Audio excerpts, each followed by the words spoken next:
Hello. Welcome back, Danny Graham. This is my show, Comment Chats.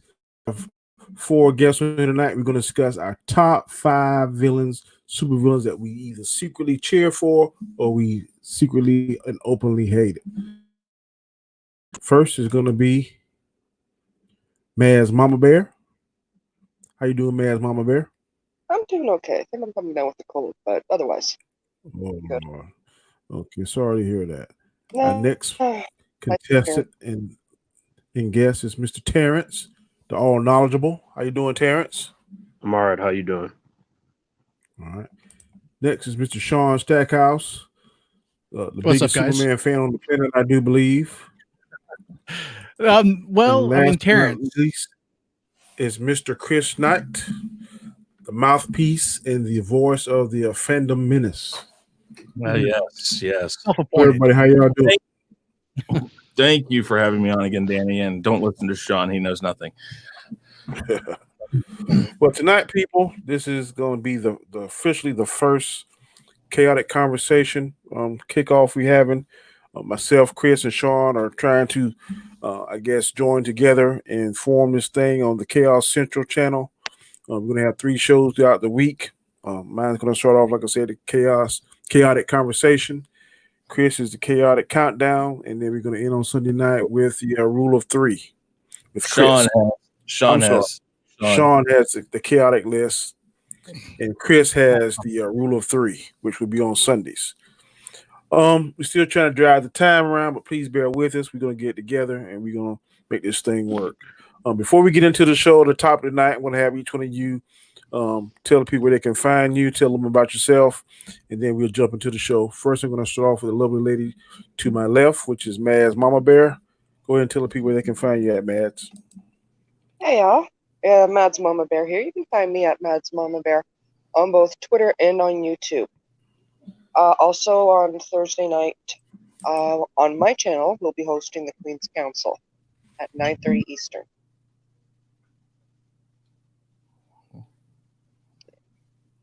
All right, next is Mr. Terrence. Go ahead, Terrence. Tell people where they can find you. Hey, what's going on, humans? It's Terrence. If you go over to the Tremaine Terrence channel, that is where you will be able to find me and my brother Tremaine, and there are a lot of videos for you to look through. And if you want to know what it's about, I suggest you go over there. Next would be Mr. Sean Stackhouse. Go ahead and tell people where they can find you at, sir. What's up, guys? You can check me out at Sean Stackhouse Reacts on YouTube and Sean Stackhouse on Twitter. And last but not least is Mr. Chris Knight. Yeah, you can find me here. You can find me over on Sean Stackhouse's channel. You can find me on The Real Review 3000, my home. Go there. That's Real Review 3000 on YouTube. And you can find me on Twitter at Chris Knight 5150. And yeah. Good deal. Okay, the purpose of the chaotic conversation is basically to pose a question, get other people's opinion on a topic that we all hold near and dear to our heart. In the past, we tried to see who's the best Superman, the best Spider-Man, best Batman, best this, best that. Most of the time, by the way. Say again? Sean's failed most of the time on those. Tonight, I think it's going to be something that nobody, I don't think, should have the exact same 5. It's impossible to have the exact same 5. Tonight's question is going to be, what are your top 5 supervillains that you secretly cheer for or that you openly hated? Now, what's going to be the little trick to that is that this supervillain can't be strictly comic book. He or she has to have been in a movie, TV show, animation, and I'm going to let him for a special audition because Maz asked for it, horror. So if it's not in that category, if you call a villain out and that villain hasn't been in one of those mediums, I'm going to say, because a lot of people don't have the knowledge that Chris, Sean, and especially Terrence has on comic books.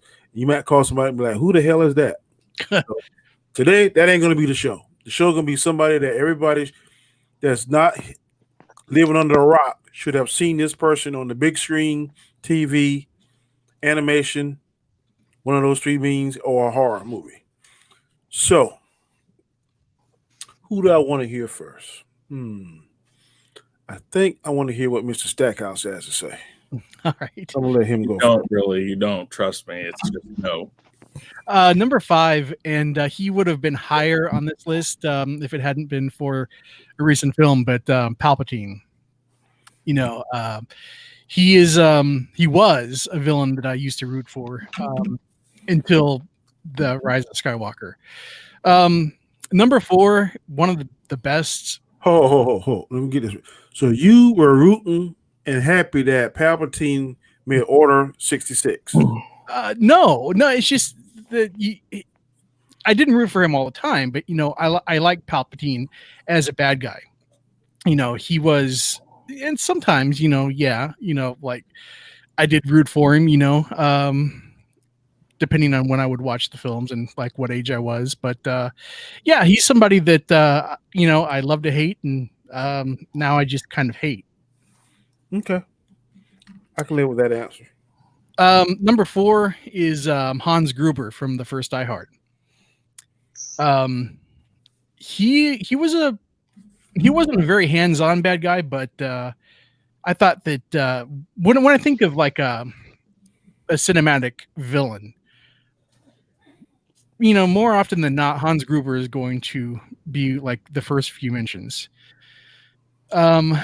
Number 3, and this one, he doesn't really count as a bad guy. He's just an antagonist.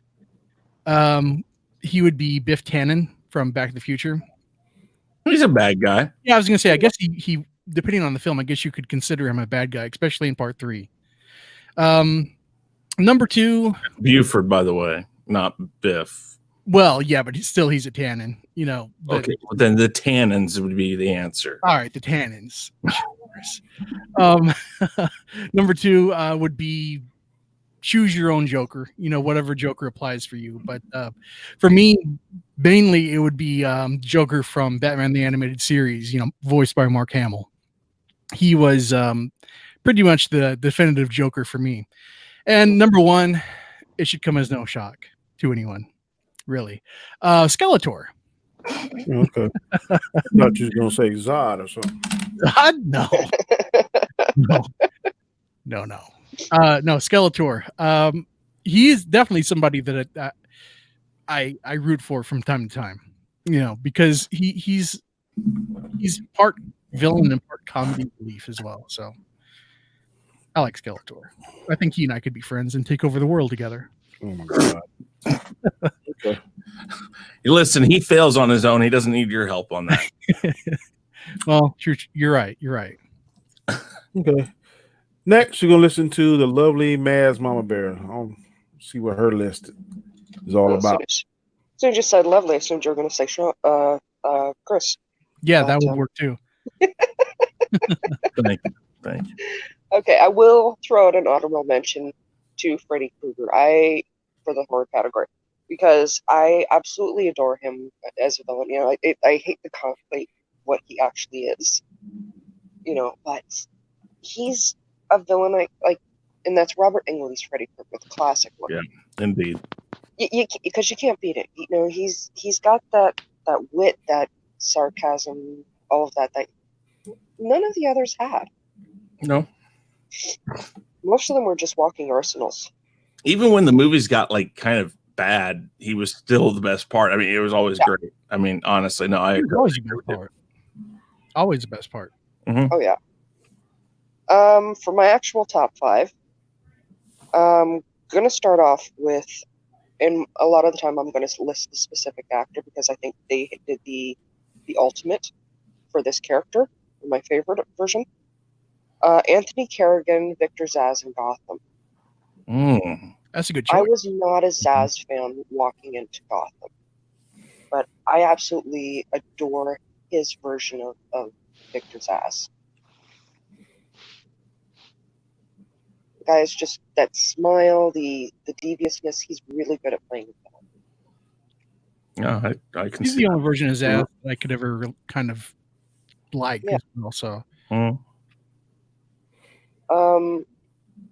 Gotta say, Michael J. White, Bronze Tiger from the Arrow series. I mean, I didn't see him on there. Yeah, he had the claws like Wolverine. I've had a crush on him forever. Even since we first spawned. So yeah, seeing him on a show that I really enjoyed, that I really loved, was even better. In the whole season with the prison thing, yeah, just wow. Moving on. Rebecca Remains Mystique from the first X-Men movie. Good choice. Mm-hmm. She was sexy. She was a badass. Anyone that can be absolutely butt naked and kick Wolverine's ass. Yeah, That's my kind of villain. That's a badass to me. that was such a great fight in the first one. The way she Right? moves in that, it was really Little great. sweet, like, it's gorgeous. I approve of her wardrobe. Of course she did. I feel for her because they were shooting in my area. They were shooting in my city for a lot of it. Yeah, they were. So weren't yeah, yes. they? Yeah. I knew people that actually worked on the set for like the Statue of Liberty, set thing. Mhm. Yeah. Okay, I'm gonna say Corey Michael Smith again from Gotham. He played the Riddler. Oh yeah. He did a phenomenal job. He did. And when they really got into it, there was moments that he was almost like what I really wanted to see out of the Riddler, where it was almost bordering on Jigsaw. Yeah, with the pieces. very true. And that was just, I love the intellectual factor of the Riddler, but to see that this is why he's a villain, this is why he's scary. Mhm. That was something I had waited a long time to see. And again, I'm going to repeat what Sean said. This should come to no surprise to anybody who knows me. Michelle Pfeiffer, Catwoman from Bat Returns. Great choice.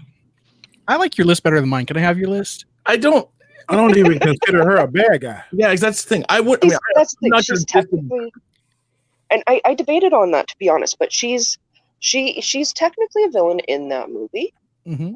or She walks the line between. she walks the line. She always has. Catwoman's character. So I mean, you can always say that, she walks the line, but she is a bad guy at times. Well, I mean, in that movie, she stabbed him with Batman with one of her claws. It broke Mhm. off. Listen, that was Yeah, like everybody. her foreplay, though. That was kind of her foreplay. I mean, Probably. to be honest. I mean, Yeah, okay, Shane. I mean, you Okay, fall off then. of a building, and you wake back up with a cat licking your face. Yeah. Okay. you're gonna get kind of crazy about things. Yeah. Yeah. Yeah. And it's all good. It's cool. Very good. Very good. Mr. Terrence, I am most eager to hear what you have to say on your top 5, sir. Okay, none of these are comic book related because you told me to stay away from that. So, first is a character from my second favorite all-time television show. So, in terms of any television show that you've ever seen or heard of, it is, in my opinion, my favorite, and I prefer it over 99% of television shows. It is called, the show itself is called Dark Angel. It was James Cameron's TV show back in the early 2000s. And it's set in a post apocalyptic Seattle. And it is about genetically enhanced super soldiers that escape from a facility called Manticore. Mhm. And the villain is called Donald Lidecker. And this guy is responsible for training the genetically enhanced super soldiers. And his main group that he called his children, consisting of X5452, which was played by Jessica Alba. That was actually her breakout role. Oh, right. I Was remember that the Witcher or something? What was it called? Dark Angel. Dark Angel. Dark Angel. She was There was one also called in, Witchblade, wasn't it? I thought it was Witchblade. I think that was No. No, That was a no, one, Dark Angel. She Okay. was also in Sin City. Mhm. It's one of her most famous Yeah. movies, and Fantastic Four. She was. Yeah, that was after she blew up in that particular show. But Ooh. That's Lidecker, that special group of children that he referred to as his children, he trained harder than the other individuals at Manticore. And one night they decided to escape because they wanted to be part of the outside world. They didn't want to just be part of the missions. And what I liked about Widecker is that from when they escaped, he actually looked hurt by it. Like, why would they leave? But, he trained them very hard, mentally and physically. And he gave them too much individuality from the rest of the Manticore soldiers, which, by the way, they all ended up suffering because those Manticore soldiers decided to escape.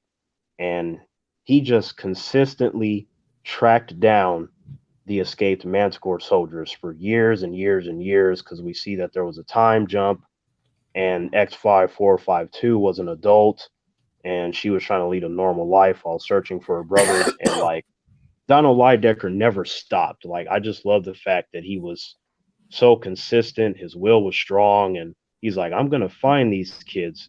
I'm going to bring them home and I'm going to punish them for escaping.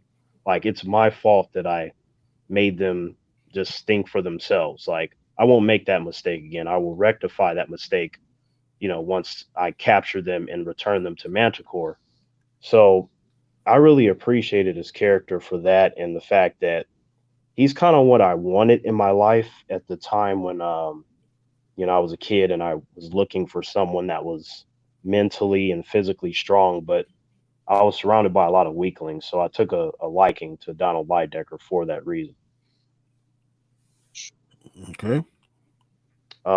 Next one would be Jason Voorhees. And the reason why I took a liking to him was I was exposed to him maybe when I was, I want to say 8 or 9 years old. I would go over to my cousin's house quite frequently. And when we weren't playing video games or reading comic books, we were watching horror movies. Everyone that you could possibly imagine, we were just binge watching entire franchises and stuff like that. And Jason Voorhees caught my attention because he was murdered by humans. Like, they literally took him out to the water and they were laughing at him because he looked different and all that kind of stuff. And they forced him into the water. He couldn't swim and he's just there crying out for help. And the adults and the kids were laughing until he drowned. And, the rest, where his mom comes in and, kills a bunch of people. She gets killed. Jason magically comes back to life, grows up to be really big and strong, and stops growing. And he just starts murking people. And I was cheering for this dude. I'm like, this guy is awesome. And I remember my cousins were laughing because they noticed that I would, cheer for the bad guys when they had the kind of reactions like, oh, shit, oh, man, that's messed up. I was just laughing and cheering and jumping out my seat and stuff. And, I explained to them, like, the fact that he was murdered, I feel I'm on his side. Like, it makes sense as to why he's killing people and as to why he's angry. So that's why I was rooting for him. So that'd be number 2. Number 3, a character named Benedict from The Last Action Hero with Arnold Schwarzenegger. Mm-hmm. And I wasn't cheering for him at first. At first, I thought he was just cool. He was the henchman that worked for a boss that was an idiot. And sure enough, he ended up killing his boss. And he ended up going from one of the Jack Slater films into the real world, thanks to Jack Slater. That was a dude with a crazy eye, right? Yeah, the one with the glass eye. And he had like a whole case full of glass eyes. And Terrence, the cool thing about that, like you said, when he realized or became self-aware is when it really changes for him. Right. And that's like when I started cheering for him, when he walked up to a random human. He's like, hello, I would like to test a theory. And the guy's like, oh, what's that? He's like, well, bang, and just shoots him, just dead. And then he kind of runs away because he's expecting the cops to show up, because in the Jack Slater films, the whole entire police force shows up. The best cop in that universe, Jack Slater, shows up to beat him and stuff like that. But he noticed that didn't happen in the real world. So that's when I started to cheer for him. And then I really started to cheer for him when I saw that he took the Ripper, which is a villain from one of the previous Jack Slater films, and he had him at a restaurant, and he had the videotape in front of him, and he said, this world is your oyster. You are no longer bound by the rules of this movie. You can do whatever you want. And then he proceeds to go from movie to movie, recruiting all the bad guys, and he was going to summon them all at the same time to fuck some shit up in the real world. Unfortunately, he didn't get to realize his goal because he got killed by Jack Slater. But I'm like, that dude had me cheering like shit. I'm like, I would love to see him just call out all these villains at the same time. Like humans would shit themselves. They wouldn't know what to do. So, That'd be a good character for a movie by itself. oh, absolutely. So when he failed, I was disappointed. I was like, fuck. Like, like I mean, Arnold Schwarzenegger is my boy, but in that moment, I was like, yo, if you lose Arnold, like, I don't care. This villain is dope. Like, for him to be a henchman and to be this ambitious, I was cheering my ass off for that dude. That's my number 3. Cool. Number 4 would be Shao Kahn in the context of Mortal Kombat Conquest, the series. Now, from the beginning of the show, when I saw him, I'm like, yeah, he's cool. I remember him from the games. This dude's a badass. I wish him the best. I hope he gets to kill at least 5 people before the show's over. And sure enough, there were moments where he got upset because normally he's pretty calm. He's laughing all the time and this and that. And he felt like somebody was betraying him. And that did turn out to be Reptile with his bitch ass, like he was betraying Shao Kahn and thinking that he can get away with it. And then you had like the main characters like Raiden, Kung Lao, Taja, and Zero. And Shao Kahn killed them all. Like he killed all the main characters. And he literally made it to where he tricked Raiden. Raiden was powerless. Raiden was down on his knees. Yeah, I hate and Shao Kahn. Like I thought it was great because that like never happens.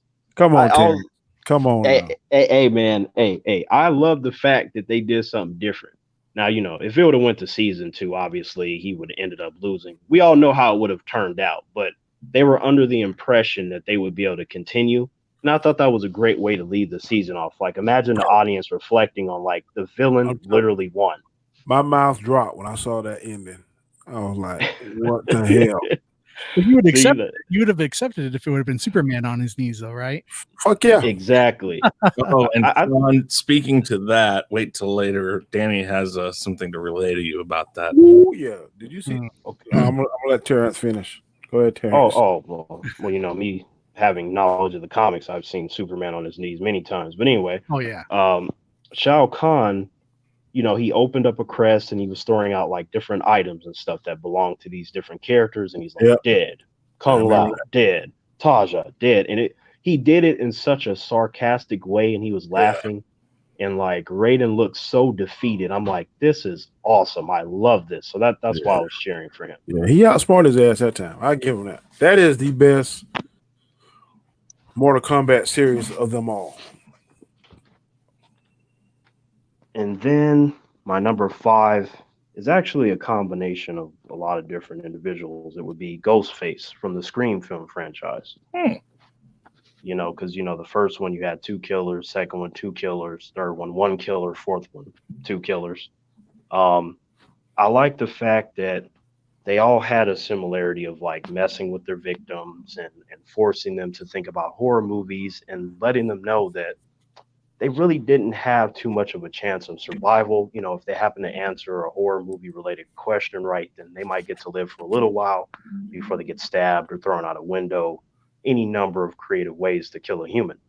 So I was cheering for Ghostface in every movie. Like I wanted, the killers to win, but then they would all get killed at the end. I'm like, damn it, maybe in the next one.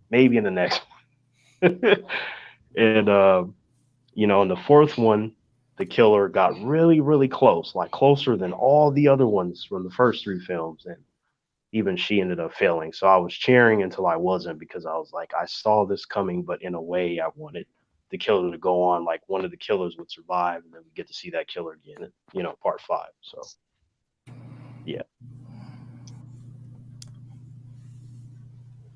So, I came up with this list rather quickly because I'm like, I can spend 10 hours doing comic book stuff, but that would be easy for a guy like myself. I figured why not just do something differently as you suggested. So there's my list. Well, I think I'm gonna go next. I stick more to the comic book characters. I will agree with Mads that my honorable mention is Freddy Krueger. First time I saw that shit, I couldn't sleep for about 2 or 3 weeks. Scared to sleep, look around, jumping, all this kind of stuff. The first one wasn't very graphic either. It was all in your mind. Yeah, he What the hell? little claws and stuff, man. I hate that. I'm sticking more to the TV shows. My number 5 is Eobard Thawne, aka the Reverse Flash. I hate that bastard. How he always seems to be faster than the Flash. The Flash will take 10 steps forward, and then Eobard will be 10 steps ahead. He always seems to be one step ahead of the Flash. As you all know, Grant Gustin is my favorite Flash. I think he was born for that role. And how he can never get ahead of Eobard. Eobard always stays one step ahead of him. Always perplexes me. So he's my number 5. My number 4 is Loki, God of Mischief. I kind of secretly cheer for Loki sometimes, especially in Ragnarok. Whenever the Thor when the Hulk kind of smashed Thor like he did him, he cheered and said, "Yeah." I kind of cheered for him too. I can imagine that did hurt. I'm very interested to see what Loki's going to do in his upcoming show, and also kind of cheered for Loki whenever he found out his mom was dead. He banded together with Thor to try and take out the Dark Elf. So I kind of rooted for him. Number 3, some of you I know Terrence probably know who this is, but Bushmaster. If any of you watch Luke Cage season 2, Bushmaster stole the season for me. I was cheering for him. I wasn't cheering for Luke Cage. Basically, Bushmaster gets his powers from these Jamaican herbs. I think they call it nightshade, if I remember correctly. Yeah, nightshade. That's also a character too, by the way. Yeah, but it enhances his strength. He's like bulletproof. He's already like a world-class martial artist, so he's able to go almost toe-to-toe with Luke Cage. And his charisma, his accent. And in the end, it found out he was really on a righteous mission because the bad guy in there, I can't think of her name, Lady something. Mariah Stokes. Yeah, Lady Stokes. She stole pretty much his half of the fortune, which was the club and his famous Jamaican rum.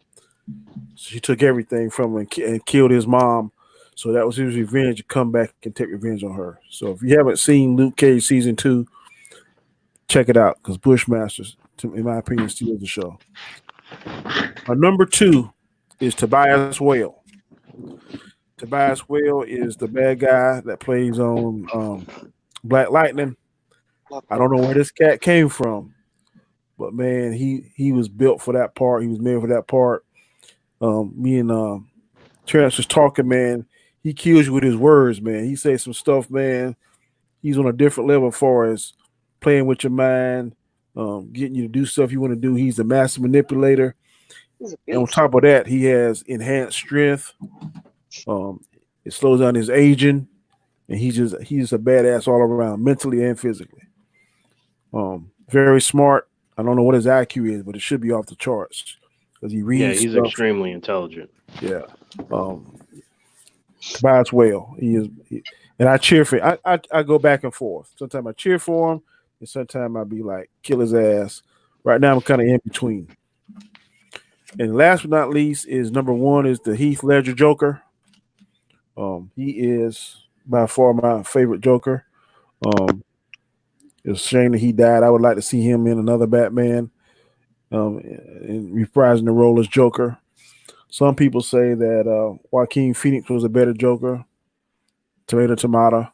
In my opinion, if it's more of the cartoon comic book than Heath Ledger is, if it's more realistic, what could possibly happen in the real world, then the nod goes to Joaquin. But they're both great in different ways, is what it is. To me, Heath Ledger Joker I think he was even better than Jack Nicholson. Some people are going to say I'm crazy, but for me, Heath Ledger Joker was the best, and I rooted for him. And I'm a big Christian Bale fan, but I was rooting for the Joker. Mm-hmm. So That's my 5. And last but not least is Mr. Christopher Nutt. Okay, so I have 5 honorable mentions, which I'll get to after the fact. Let's start with number 5. Number 5 on my list is Bill Foster, otherwise known as Defense, and that is from the movie Falling Down. That is Michael Douglas's favorite movie he was ever in, and basically he is the villain, but you follow him throughout the movie. He's the main character, but he is also the villain, and you get to understand from his eyes why he does what he does. And if you've never seen the movie Falling Down, I really suggest you go see it, because I think it's one of the, I don't want to say it's one of the best movies ever, but it is an absolute great movie in my opinion. Then second, Beetlejuice. Listen, you know, they invite you to help get rid of these people out of your house, and then they tell him, "Oh no, you're a horrible person. Get away, get away, get away." It's like, I like the guy. I mean, he's brash. He's a little unconventional, but in all, I mean, I like the guy throughout the thing. I mean, he's nasty and he's crude, and so there's parts of it you hate, but it's like, dude, the guy's, you know, I like him. Number 3, and I'm surprised that one of these was not on your list, Danny, but we did have one. We had one, and I told you and it was not actually the one I thought we'd have, but it is one. Loki. You just gotta love Loki. Loki is, all in all, I don't know if he really wants the bad guy. It's just like he doesn't have a spot. So he aligns with whatever is best for him at the moment. So that alone makes him like a bad guy. Bad guys sometimes aren't completely bad. They just say, wait a minute, this side's winning, that side's winning. I'm going to go over here. I'm going to be over here. And that's kind of like Catwoman. He is almost the Catwoman of the Marvel franchise. It just depends on what suits him at the moment.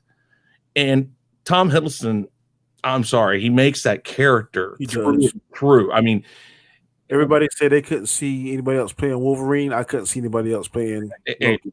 And exactly, I'm that way on both of them. And you could probably sway me on Wolverine, because I know that there's other people out there that could do Wolverine, but Tom Hiddleston is just literally, he was made for Loki, and that's why I'm glad they're giving him a series, and I hope that series goes really well. I'm really looking forward to that. Number 2 is Magneto.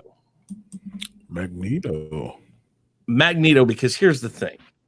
While you don't necessarily like Magneto, you do see that he's not wrong. All he's trying to do is protect his own kind. He's been shunned. He's been pushed out. He was a part of the Holocaust. Everywhere he's gone, he's not what everybody wants him to be. So when he finds the group that he's supposed to be a part of, and he meets Charles Xavier, he tries to go down that path that Charles Xavier goes down. But the problem is every time they go down that path, they're the ones that get hurt. His people, his kind, who he is. And so much like, let's say, the Native Americans who feel like they have been shunned, they've been hurt, and everywhere they go, when they try to work with the people that they're hoping will help them, they've gotten hurt. Whatever you want to, it's that type of story. But the only bad thing about that is he will sacrifice his people to his gains. That's true. But at the same time, what do people, I mean, when we send people to war, what are we doing? But he's killed countless humans in the comics. Like, Magneto has killed innocent humans that had nothing to do with harming mutants. He just was like, humans, no, you're here. I think you're part of them. You die. Like, he's done that many times.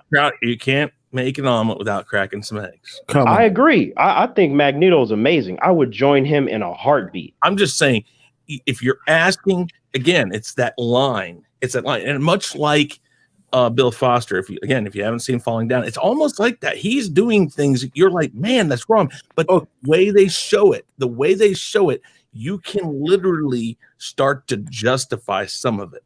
Y'all talking craziness, because sometimes the mutant gene jumps siblings or parents. So you mean to tell me, Terrence, if you're a mutant but Tremaine is not, You gonna kill Tremaine? No, here's the thing. Like, my brother will be fine. Like, unless, like, put it like this, like how Magneto sees Charles. That's kind of like how I would see my brother and friends. Like, I would let them know, like, you're fine unless you do something to get in my way. Then I'm gonna have to like lock you up, and if you get out and you keep causing problems, at that point I will kill you. But no, I unlike Magneto, I do have respect for those that, you know, I deem to be worthy. Like, I'm not going to just haul off and kill necessarily a bunch of humans without remorse like Magneto. I will, but if, like I said, like how you mentioned Tremaine, no, I'm not going to do anything to my brother. I would warn him more than anyone else before I even lock him up. Like, Tremaine, you're fucking up. I told you to stop helping these humans. Tremaine, you're fucking up. And then I got to do what I got to do. But I think Tremaine respects me enough to not do something like that. Okay. And then my number one, Hannibal Lecter. Oh my lord. Listen, this guy has a style. He has he is a gentleman, but at the same time, you know how dangerous he is. But what's funny is if you watch all the movies, you understand that if you give him credit in a way of being gentlemanly, or if you're nice enough to him or honest with him, he normally will spare you. It's the ones that he views are the swine of society, the people who are horrible people, that are the low lives of the earth, that talk crap on people. I mean, he goes after people that you can understand. It's like, okay, I hate that guy too. Maybe you didn't need to eat his liver, but hey, okay, whatever. I can say all right. But especially if you watch Hannibal, the movie, Starling in that, Clarice Starling, he doesn't kill her. I mean, he could kill her, and she even tries to handcuff him. And when she does that, you think he's going to kill her, and he doesn't. He cuts off his own hand to get away, but he still respects her so much that he won't kill her because she's been nothing but honest. She's been nothing but polite and straightforward about it. When he's asked questions, she's given him answers, and he respects her for that. So there's that side of it. It's just the swine. It's the people that go behind his back that try to trick him and try to undermine him that he goes after. So there's something very classical about that. It's like, you can see why. So that's my number one. You don't. Danny, if you don't mind, I saw that Perp said that Kid Buu is a savage. I agree. Like, I would say that, he's one of my many honorable mentions because, I mean, this dude showed up and he was really small in stature. And I remember my favorite character in that universe, Vegeta, was just talking mad shit to him. Kid Buu did not say a single word. He just was straight faced, and all of a sudden he just casually shot a beam, and it was enough to blow up the entire planet. And it was only at that moment did Vegeta and Goku start taking him seriously. And then, of course, as you know, he blew up the entire planet with ease. And he literally had Goku begging like a bitch to not blow up the planet.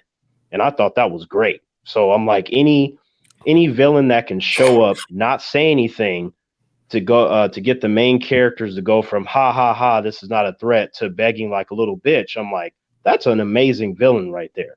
He didn't have to say a single word. He just had to show them. So, Perp, I agree with that. All right. Now my honorable mentions real quick here. 3 of them have already been said. The one that's the least is Hans Gruber, but I did agree with Sean on that. Joker and Freddy are on mine too, but I have 4 others, so I'll just say them. Let's go with Darth Vader, because you know what happens. So as the movies went on, I was like, okay, I like Darth Vader, and I secretly want to have him get back. The whole redemption thing, you want that, but you know what he's doing. He's a bad guy, but you want him to come back and be. Did you? Wait, did you want that, or is that? Well, when I go back and watch them now, you're like, okay, I can see what they're trying to do, and the whole time, I guess I kind of think that. I mean, I guess if they had done some sort of a voiceover track of what he was thinking, I'm sure that there were times when he questioned himself. In fact, if I remember reading some of the novelizations, it even kind of brings that out sometimes. Because when I was a kid, when I saw that, I wanted him to team up with his son to kill Darth Sidious so they can rule together. That's what I wanted for Darth Vader. But that's still rooting. Yeah, of course. I can't remember so much as a child, but I think maybe that would have been cool to have them rule together. That would have been interesting, sure. But as I grow up and I know the storyline, I'm kind of like, okay, I can see how you can like it. I mean, put it this way: in Rogue One, I was all for Darth Vader. Yep. And I mean, oh god, yep. Do it. I was cheering loud as fuck when he showed up in the theater. I was like, kill them all. Another one, Malfoy from the Harry Potter series. He's a dark wizard, but he just like, there's something about Malfoy's character I just really like. It's like he's just stuck between two worlds where he just does whatever will get him noticed by his parents and by the people that he thinks he needs to show what he can do. And that's a bad position to be in. So you kind of feel like, hey, I want this kid to make something of himself. Let's go. I hated Malfoy. What was his daddy name? Yeah, couldn't stand him. It was Lucius. Yeah. Oh, I hated Lucius. Yeah. I wanted them dead. Such a word. Mm-hmm. Okay. Next, Thanos. Thanos. I mean, come on. The guy isn't wrong. He's not right, but he's not wrong. Cutting the population down would save a lot of people, but that's what I'm just saying. I mean, you want to be mean to people out there, but it's the truth. Boy, you said we have overpopulation in the world. I mean, it's never mean to speak the truth, Chris. I want you to understand. Yeah, I'm just saying. Commercial sometimes. Sick. Okay, and last but not least, honorable mentions Moriarty from Sherlock Holmes. That basically an exact copy of Sherlock Holmes, except evil, the bad guy. But he's smart and he's cunning and he's everything that Sherlock Holmes is. It's just he wants things differently. So, I mean, if you root for Sherlock Holmes, if you're into that stuff, if you're into the books, you rooted for Moriarty and the original way that whole series ended, where, and spoiler alert, where they fell from a waterfall while dueling it out with swords.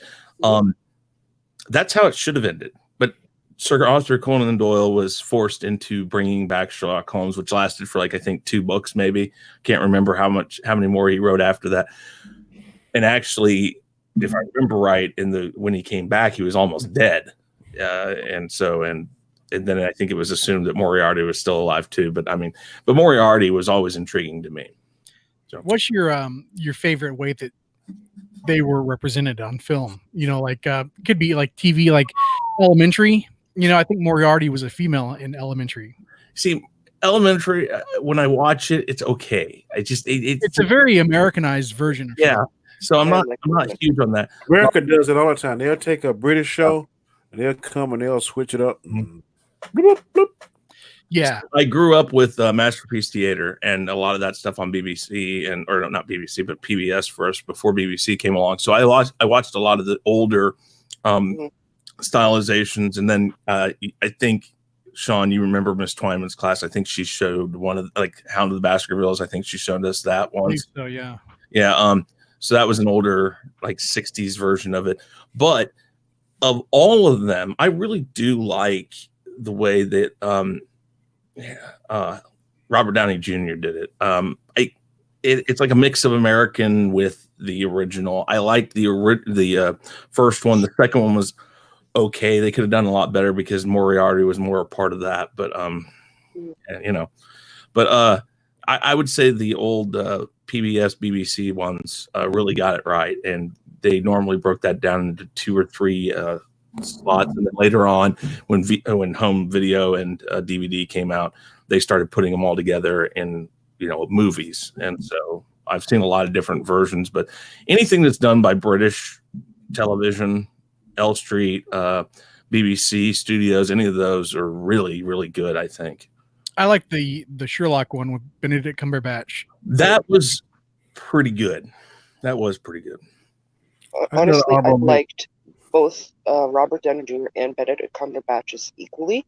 Mm-hmm. And for me, it's the same thing as Spider-Man. You take both of them, you'd have the perfect Holmes. Yeah. Mm-hmm.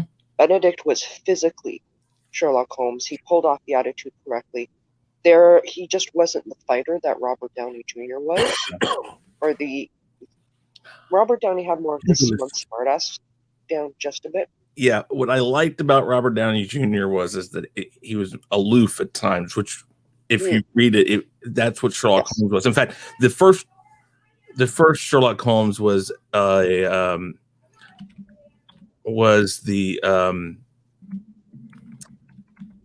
first Sherlock Holmes. It was actually Watson was the big guy. He was actually the smart one and did everything. So, yeah. Hold on, guys. I'll be right back. But Danny, to just to let you know, man. I mean, when it comes to villains, I mean, I have so many that I like, and I just, ever since I was a kid, I just could relate to them more than like, the heroes or the popular guy or this and that. I just that just wasn't me. The villains, they always had like a certain way of thinking and certain agendas and goals that I really liked. I thought was cool. Villains really had the struggle. The heroes, most of the time when we were growing up, they're the ones that got it easy. You can sat there, you could understand why the villains were that way a lot of the time. One of my honorable mentions is Colonel Tavington. I don't know if any of y'all watched The Patriot. It's like one of my favorite movies. Yeah. That sucker was a son of a B-boy. He was just mean and nasty for the sake of being mean and nasty. Mm-hmm. Yeah, he was awesome. So I was really, you gonna sit there and kill a man's son in front of him? That's what a villain's supposed to do, Daddy. And don't expect retribution. I was glad every step of the way that Mel Gibson outsmarted his ass and was able to kill him at the end. Yeah, I was cheering for Mel after that, but I mean, I like when the villains they're just villains. They do what they're supposed to do. Like anything that can make, I don't know, the average human go, oh no, why'd you do that? That's your villain. When they can make someone feel like that, that's a villain.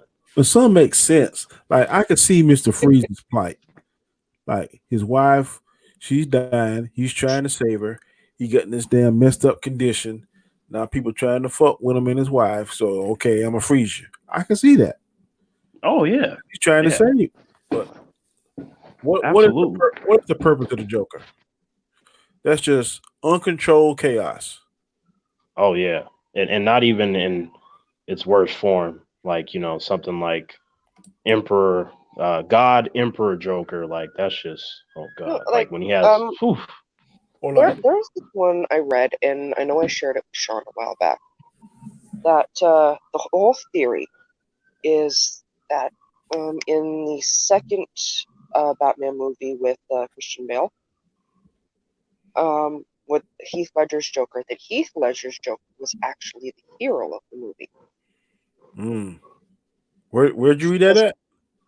I'll pull it up and I'll share it with you later on. But the whole concept behind it, and that's really what got the whole villain idea into my head, was Joker's the one that got the gangs off the streets. He's the reason that they all got rounded up and put into jail.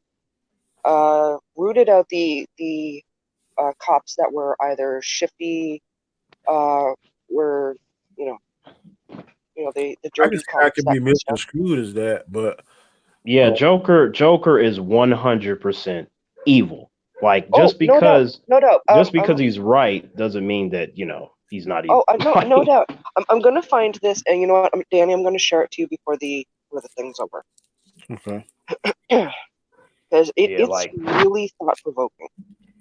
Yeah, like this dude is killing people with a pencil. He's forcing his crew to kill each other for fun. I mean, like, Joker's an asshole. He's like, when I think about evil, like if someone says that the Joker is coming, that's 100% bad. Like, no, it's time to leave. It's time to leave. Yep. Yep. To me, my favorite villain is the Riddler. There is a I can't think of it. I got the book somewhere in my junk, but he has Batman jumping through so many hoops to save Robin, and he finally saves him. But it took all of Batman's brilliance, everything in his bag of tricks to save Robin. I cannot think of the name of that story. Danny, I'll tell you this: like the Riddler's amazing, but like God Emperor Joker is a version of Joker where he's Mr. Mxyzptlk's power, and like this dude completely wiped out all of reality, and then he reformed it in his own image, and then he had Batman in a torture chamber where he killed him every day in different ways just because he thought it was funny. And then he did something like he killed everybody in China, which is 1 billion people, and he put their skulls in a box and he ate their skulls with chopsticks. Is this on? I got Marvel Unlimited. What's the name of that story? Oh shoot! Oh man, like I have to get back to you on that because that was like a long time ago when I was a kid when I read that one. But it's a one-off story. It's not like canon or anything. Maybe I can find on it. I have that Marvel Unlimited where I get all the Marvel comic books and DC comic books. Yeah, I might have to find that one. Yeah, that one. When you read that one, like okay, like it took. What happened was, Mxyzptlk, he gave Joker 1% of his power, which is too much. Yeah, and the Joker tricked him to reveal his secret name, which gave him 99% of Mr. Mxyzptlk's power. And then, that's where he did all the stuff I just said and more. And then it took like Darkseid, the All-Father, like they confronted him because Darkseid was actually concerned, like, oh shit, like we got to do something about Joker. Joker pretty much stopped all of them. And it took like Superman going to Spectre. And this is how powerful Spectre is, Danny. Like Superman punched him with a powerful punch. And you know what it did to Spectre? Absolutely nothing. He didn't even move when Superman punched him. So he told him that they have to go to Mr. Mxyzptlk to figure out there has to be like something that the Joker is weak to. He has to have at least one weakness. And like Mxyzptlk told him like, well, go talk to him, interact with him, and you will find it that way. And Superman was like, well, in all these scenarios where he's completely warped reality, one thing has remained the same, which is Batman. And then he was like, Joker, kill Batman, like to where you're not going to bring him back to life after you do it. And Joker couldn't do it. So he like literally ended up just losing control of his power. And that's how he lost his power, because he couldn't figure out like how to get rid of Batman and stay completely happy, even though he could literally do whatever he wanted. And then it took Spectre, Mr. Mxyzptlk, and Superman to reshape the entire universe after Joker fucked it up. Damn. Yeah, I want to read that. I might go to my comic book store next week and get that. Okay, Danny, I put it in our group chat on Twitter. Proper. Okay, other honorable mentions for me, I will say, I always have loved Maleficent. And the Angelina Jolie movie was just, it was just pure beauty in that case. She also got Maleficent, the Wicked Queen from Sleeping Beauty. I've seen the first one. I didn't get to see the second one. Yeah. I'm going to say The Grinch also, because you know what? I get it.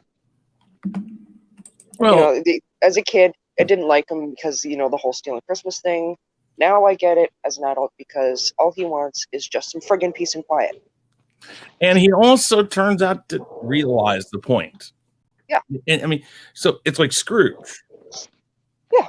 Scrooge and him are the same. It's like, Yeah. no, I don't want it. I don't want it. I don't want it. And then something snaps, and then it's Cindy Lou Who, I think, and Grinch, and it's Yeah. Tiny Tim and the Christmas Carol, or whatever you want to call it. But yeah, no, I get it. Yeah. Beyond that, again, another one that my views changed on over the years. Wizard of Oz, the Wicked Witch of the West. As a kid, scared the jinkies out of me. Now, looking at it from a different perspective, I get it. She killed her sister. Killed her sister, ran off with the only possession she has left of her. Yeah, I'd be out for revenge too.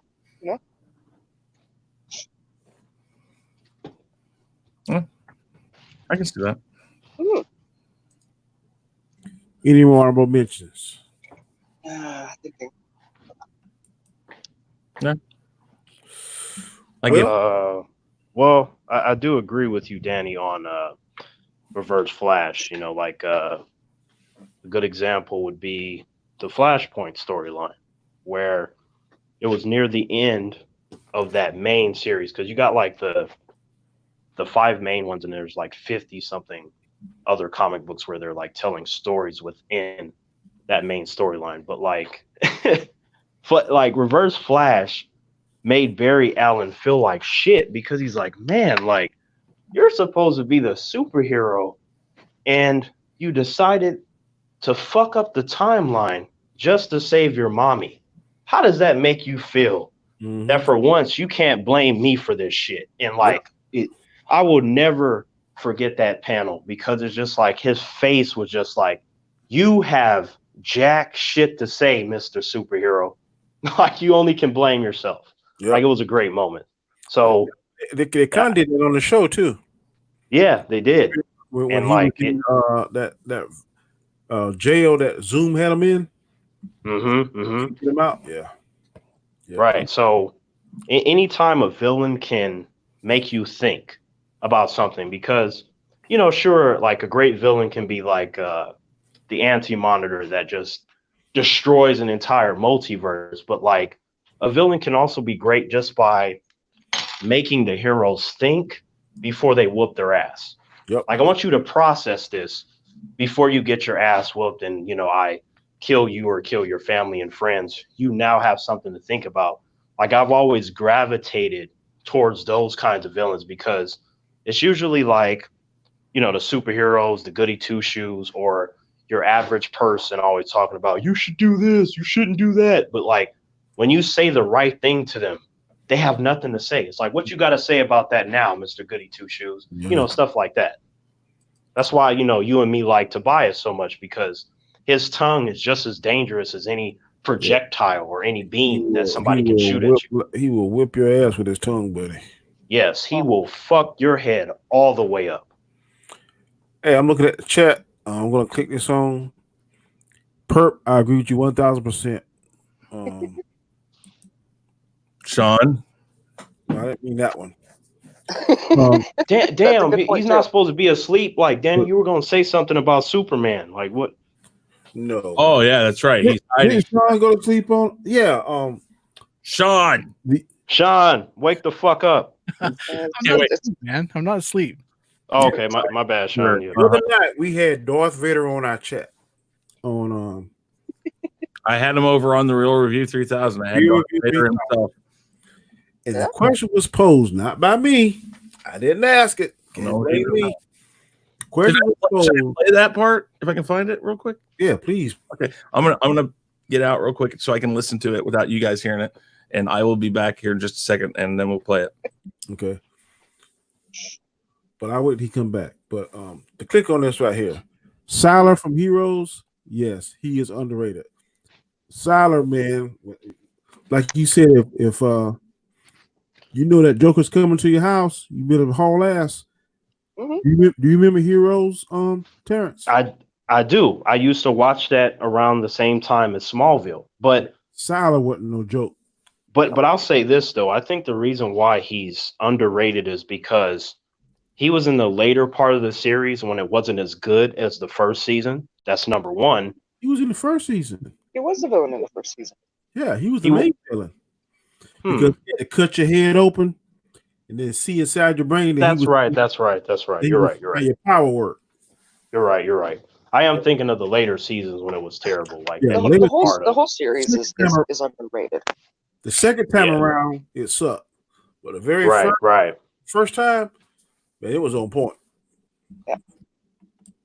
Well, then I'll just go to second my. time I'll go around, to my second. I'll go to my second thing then. Like I think that Sylar, like I wouldn't put him on the level of the Joker because of this. I've noticed that in certain moments of heroes, you can reason with Sylar and get him to hesitate in a way that you can't do that with the Joker. It just wouldn't work. Like anytime there's like, you could say something to him and he's considering your proposal and stuff like that. I'm like, I beg to differ. The Killing Joke really un-Joker-like and un-Batman-like. okay, right. Yeah. What the hell? Okay, but to be fair though, there is a common specific weakness with the Joker, and that is Batman. That's very true. Batman can get him to be confused and get irritated and angry. But outside of that, it's time to leave. Like if Sylar is coming, I would more so want to prepare for him versus leaving with the Joker. The Joker is too unpredictable. Sylar is predictable. If you get a power he want, your ass is in trouble. You're absolutely right. Like he's a badass, but he's predictable. Like we knew what he was going to do while we were watching Heroes. We don't know what the Joker's going to do. I mean, one minute he could just take over a McDonald's because he thinks it's funny. The next minute he's blowing up a library. Like he's all over the place, which is something that perplexes Batman on a regular basis. I mean, it's just throughout his entire comic book history, really. Yeah, I like the part especially when he was just like the nurse. Yeah. Get the bomb to work. That shit was funny. Right. My favorite thing about that scene is that was not planned. That whole scene, that was off With the top. him smacking the bomb. Uh-huh. Yeah, that was not planned. He held the trigger for the false explosives. Yeah, he was just like, yeah, when is this gonna blow up? And then it blew up. Like, but the battery's working? You ready to play it? Oh yes, Sean. I did ask, so just and this is from the other night when we had Darth Vader on as about his the Fallen Jedi film that he's going to be coming out with. So here we go. Gotcha. Good answer. Good answer. Yes. Is there anything else? Batman is pretty wizard though. Gotta say. Now, Danny probably has another question for you because he's been asking a lot of us lately a question about Superman and Goku. Now, I didn't want to ask that, Chris. I'm going to ask it for you because I'm interested. The All Supreme Lord Vader here. I really want to know what he believes. If Goku and Superman were to engage in a fight, who would win? I would say possibly Goku. And The reason being, Darth Vader. Goku claims endlessly to be the best fighter in the universe. And he's also not opposed to killing. Superman, on the other hand, while he has killed in the past, usually gives his opponents the benefit of the doubt and tries his hardest not to kill them. Whereas Goku, if the fight is serious enough, he will take the life of his opponent. Also, Goku's come back from the dead, so I mean, he's got some and so has Superman. And he's got but that is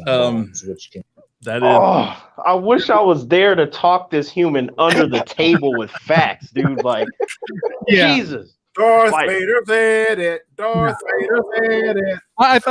It's like his reasoning was so bad. I'm like, first of all, this human hesitated, and then he said possibly. I would have destroyed him just by starting it like that. Darth Vader said it.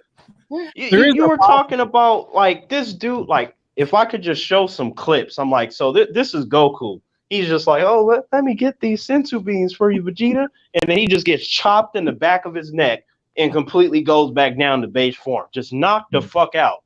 Like, I want you to show me where somebody's like, let me tiptoe real soft, chop Superman in the neck, and then he just tumbles down. Like, that dude would break his hand from doing some shit like that. Like, Superman would turn around like, excuse me? Did you touch me?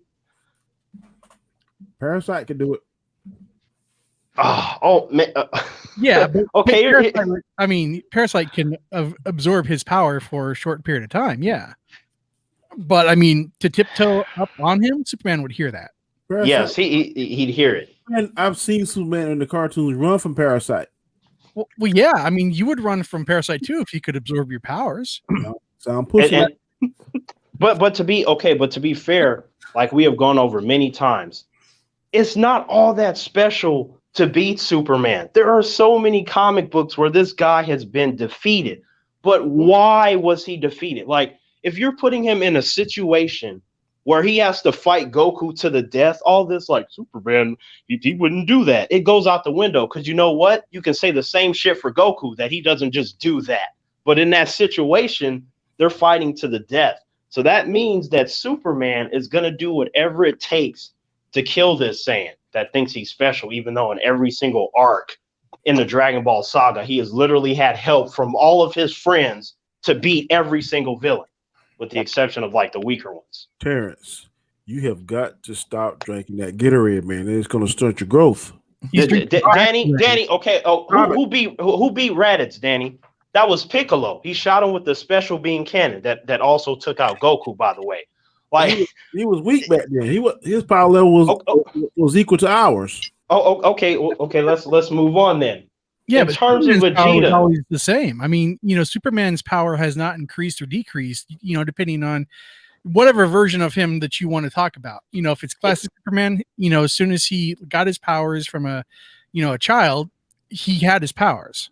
Exactly. There was no like, oh, he's like Super Saiyan Superman. I'm not doubting that Superman is a badass. All I'm saying is that, and this is nothing that Danny made up. This is the shit that creators at DC made up. The motherfucker got 4 or 5 weaknesses. I can't help it. That's what he got. His ass is weak to magic, red sun, kryptonite. Okay, that's only certain interpretations, Danny. To be fair, now granted, that's consistent, but okay. But Danny, you said, okay, when I mentioned Raditz, you're like, he's at his weaker form. What about when he fought Vegeta?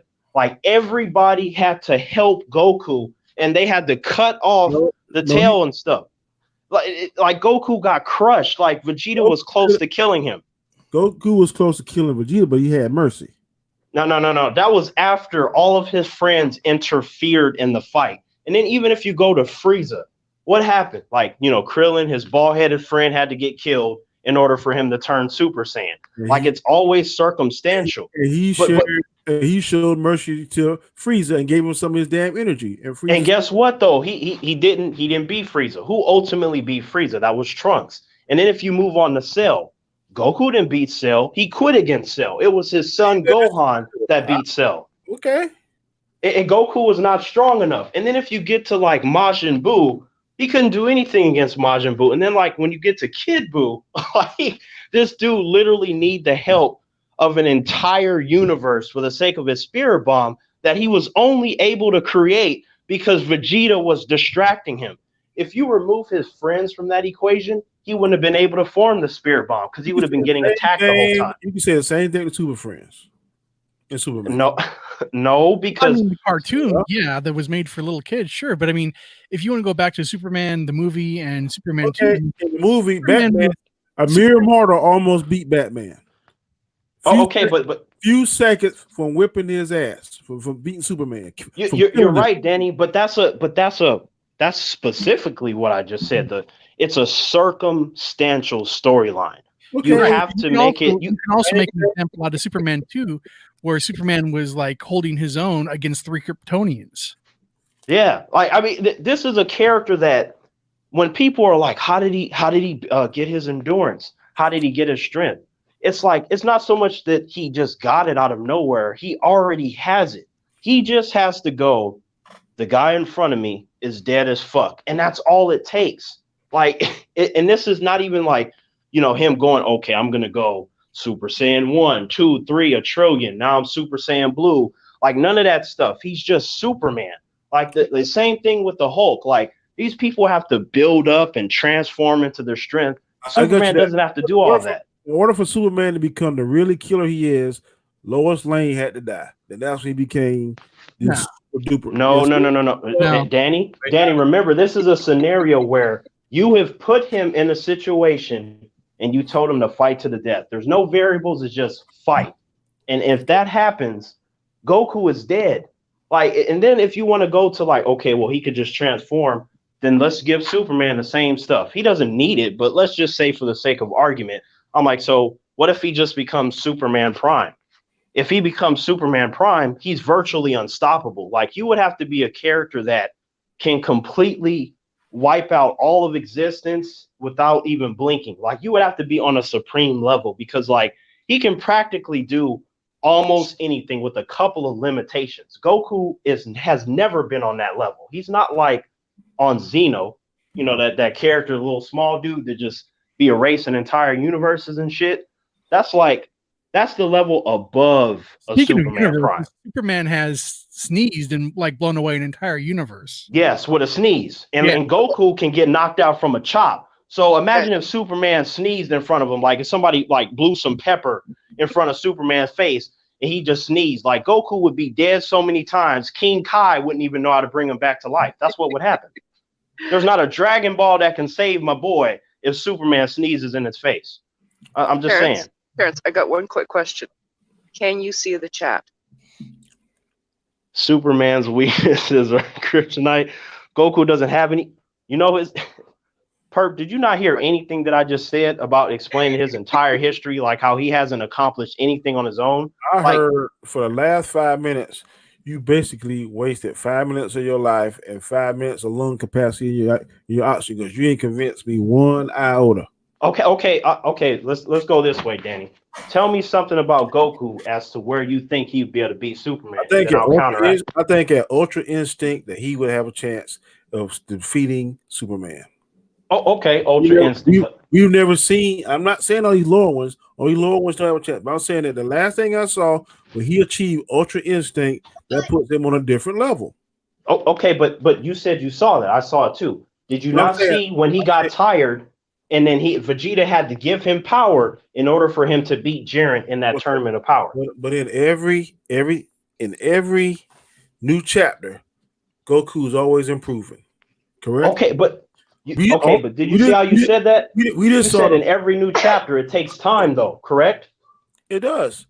Okay, so if it takes time, how do you deal with someone that doesn't need time to just be hacked? They just already are. Okay. That's Superman. He doesn't need another chapter. He's Superman. Wait, real quick here. I just got to say something real quick before I have to go, because they're working on the water line out front in some way, shape, or form. So I got to go take a shower before they turn the water off, because I'm sure they're going to. But I just want to mention who is the all supreme person in the universe. It's me, because I've totally changed the conversation by bringing up one thing. Hey, but see, this is good though, Chris, because Danny wants to mention Ultra Instinct. I'm like, hey, well, can Ultra Instinct do whatever he wants? The answer is no, because we saw that there are limitations and he can be exhausted. If you put him up against Superman Prime, who doesn't get exhausted, that could essentially do whatever he wants, Goku loses by default. You can't beat that unless you get on the same level. What is he going to do? Well, even like Superman Standard doesn't get exhausted easily. Oh my god! All right, guys, I gotta head out. I gotta do it too. All right, take it easy, guys. Later, guys. Oh! Here's a really good one. Since you just watched Crisis on Infinite Earths, Danny. Now they didn't do it like that in the context of the Arrowverse, but in the comics, it was actually Superman that defeated the Anti-Monitor with a punch. Now, I want you to understand, as you saw, like this dude literally wiped out the entire DC multiverse. Like he literally fought all of DC's best heroes and villains, and he made them all look like bitches in comparison. Superman gets so upset, and he says specifically, "I have had enough," and he kills the Anti-Monitor with a punch. There's never been a single form of Goku that can wipe out a multiverse because he gets exhausted just from fighting. He's not on that level. Two different totally universes you're talking about. That's like comparison the Star Wars universe to the Star Trek universe. Well, but if we're talking about Goku and Superman, though, it's very different. At the peak of whatever Superman is to the peak whatever Goku is. All we saw is the first part of Goku.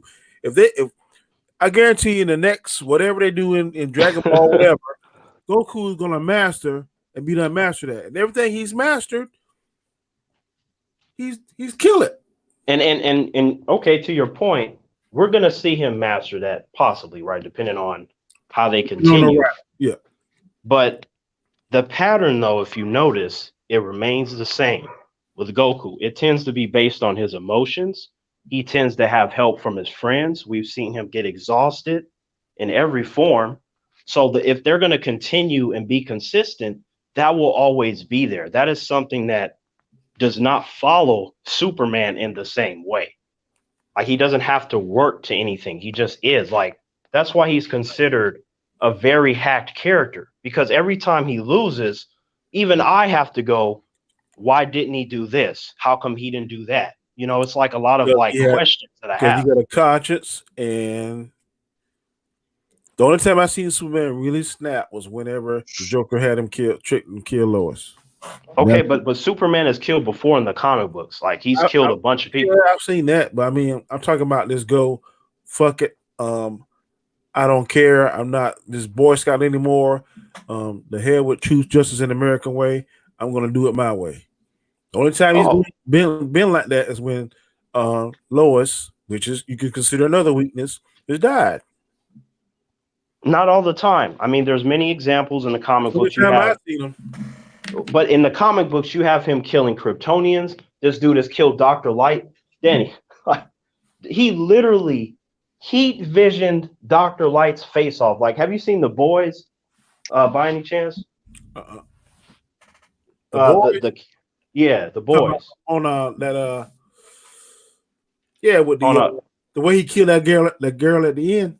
Yes. Yeah. Now picture Superman did that, but in the context of the comic panels, it looked worse because you didn't really see a head with the heat vision. Like, and you know, this dude is like casually punching like Joker through the chest and stuff. Like, he's definitely murked some people in the way that he killed Doomsday. I mean, this guy kills, but like you said, it's under special circumstances. But in a fight against Goku, if you're saying that it's a fight to the death, like, all that goes out the window. There is no like Lois has to be there. This is a situation where you have told me they have to fight. It's like the death battle thing that they have on YouTube when they just have characters fight.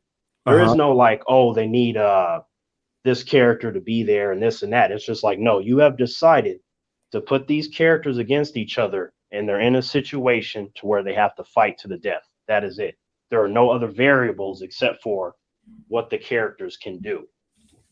And if we go off of that, Superman can do more than most that I've seen just by him deciding to do it. It's really insane. Like, his character is hacked. Like, Goku's character, like, I don't care if it's like Dragon Ball Z, GT, Kai, whatever, Super, right? Mm-hmm. I've said like Goku is cheating only in the sense that I see him just suddenly get better than everybody else, knowing that like someone like Vegeta should be stronger than him. I like how in Super they actually said that, you know, Vegeta was stronger than him at a certain point. That was said by Whis, which was amazing, you know, for people that, you know, like to say that didn't happen. I'm glad they actually had specific dialogue for that.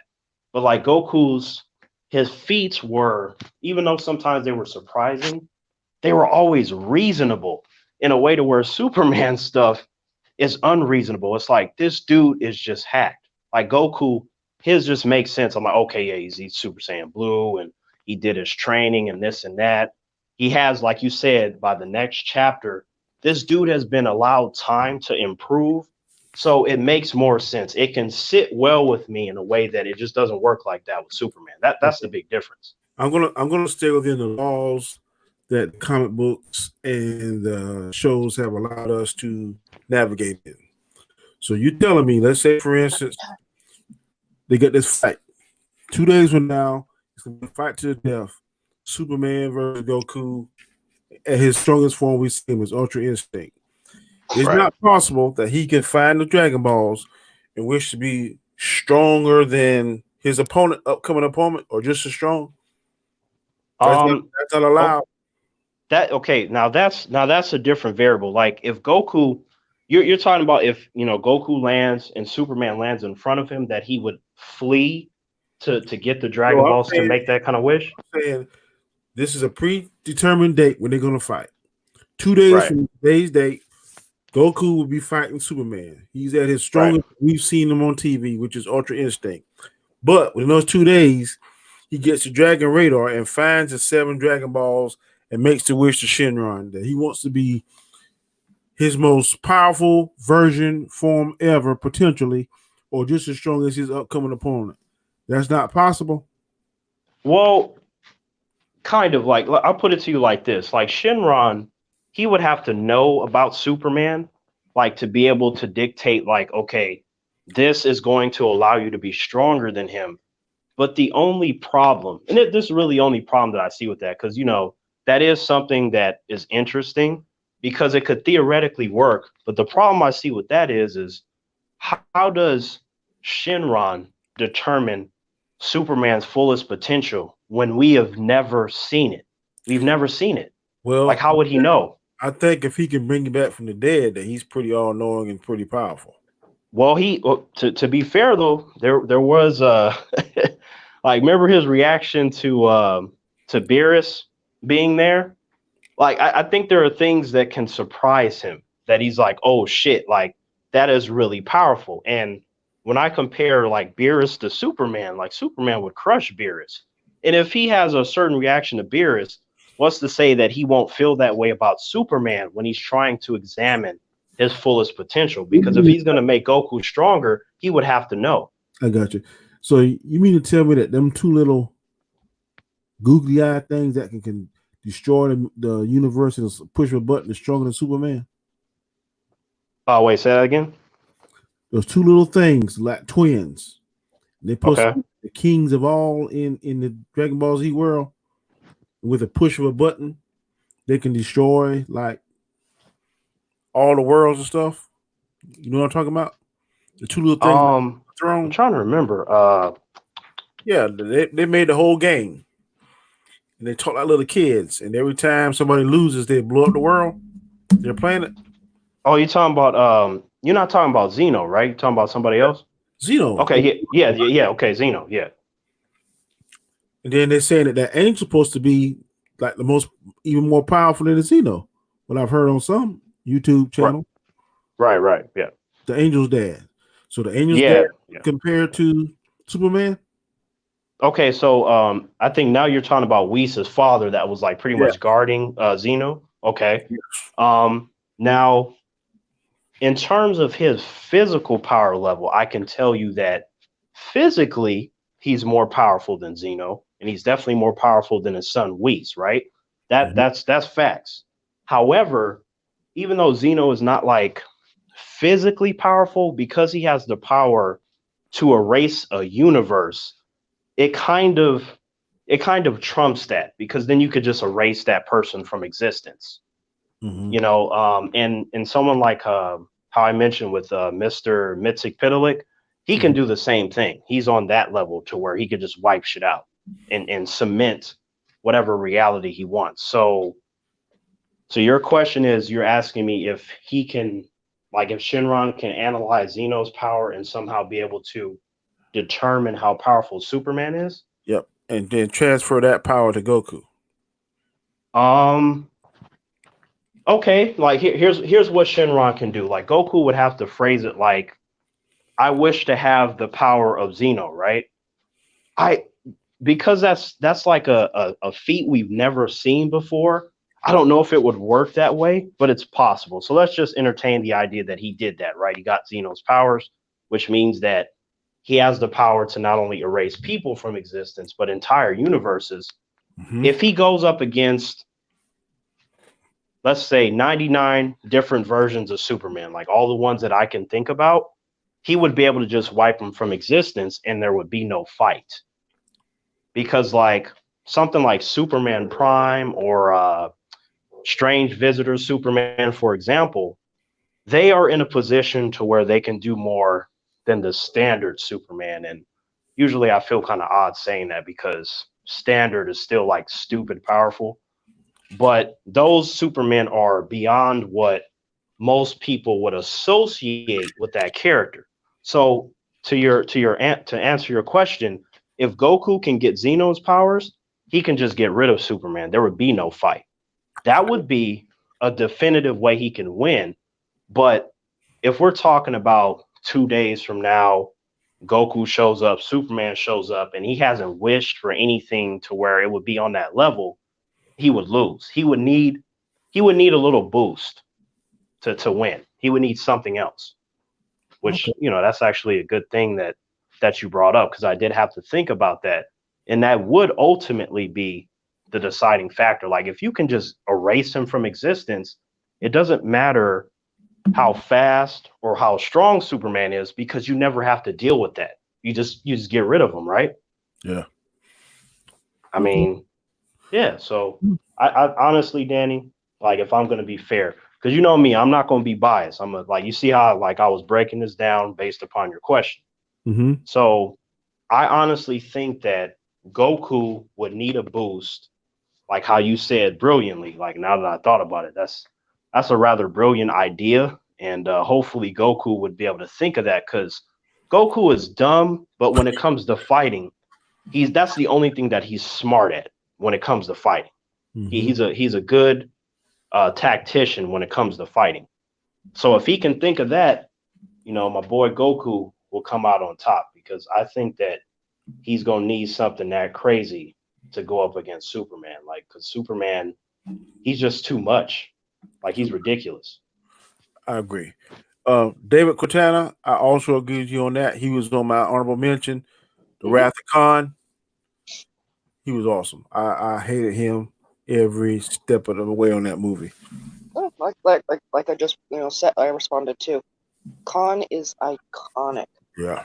And I will not lie, even with the newer version, as soon as Benedict Cumberbatch turned around and said, "My name is Khan," I'm like, yes. Yeah. I like the Khan better, but I like the other Khan better, but you know, Benedict Cumberbatch, I clapped for him. I gave him his props. You know. Yeah, he did a decent job. I saw a couple of news things today. They're thinking about, and I said this to Terrence. What do you think about? And I'm gonna butcher his name. The director of Thor Ragnarok is looking to be the director of Deadpool 3. Oh yeah. Taika Waititi, he has a brilliance as a director. I feel like watching something like Thor Ragnarok is good to see his directing talents, but you really should see something like Jojo Rabbit, you know, that he directed, where, you know, when I saw that personally, I was like, I underestimated how good this guy is as a director. Like, I knew he was good, but because he was able to surprise me, I was able to give him more props. So I felt a little bit bad. Like I didn't give him enough credit. You know, I really didn't. In Green Lantern, other than play that goofy part, because that's funny. Like, not many people remember that's Taika Waititi. That's funny, Danny. Yep. But thinking another honorable mention, Kingpin from the Daredevil movie. Yeah. Well, I kind of rooted for him though. Yeah. Y'all know I rooted for him, but he was that great balance of scary and you kind of loved him. I'm gonna be honest, Danny. Like, the only reason that I like Kingpin from the Daredevil movie, even though I think that's a mediocre Daredevil movie, you know, I liked that Kingpin only because it was played by Michael Clark Duncan. If it would have been anyone else, I wouldn't have cared. Yeah. I think when Um, they mess up on Daredevil, the fight scenes, I could not really see it clearly, especially in the bar. Mhm. And that what kind of frustrated me.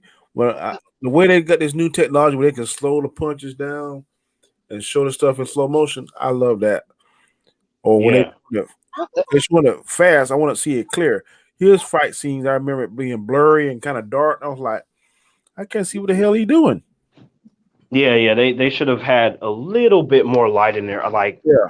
from having read like different Daredevil comics, I got what they were trying to do from a Mhm. creative standpoint, but it just like, hey, I can't really compliment it if I have a hard time seeing it. Like I was able to see it, but it was difficult. And because I was trying to focus so much on trying to see it, I sometimes would miss some of the details that are involved with the fight scene itself. I agree.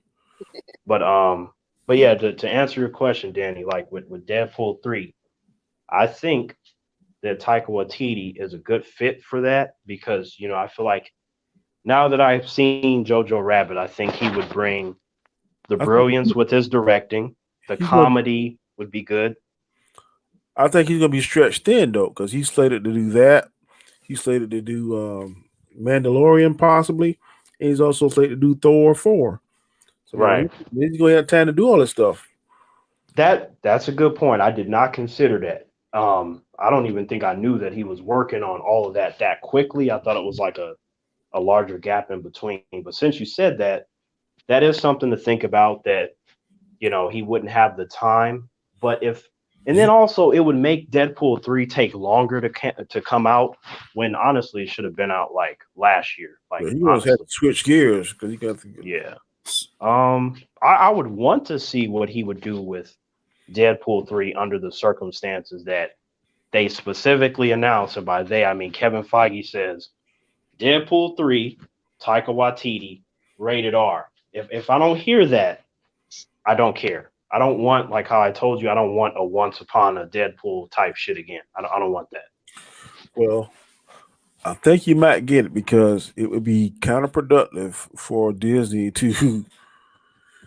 They're not gonna get away. They're not gonna stray away from them kids because the kids were gonna put some of the parents in the seats. I want to go see Deadpool.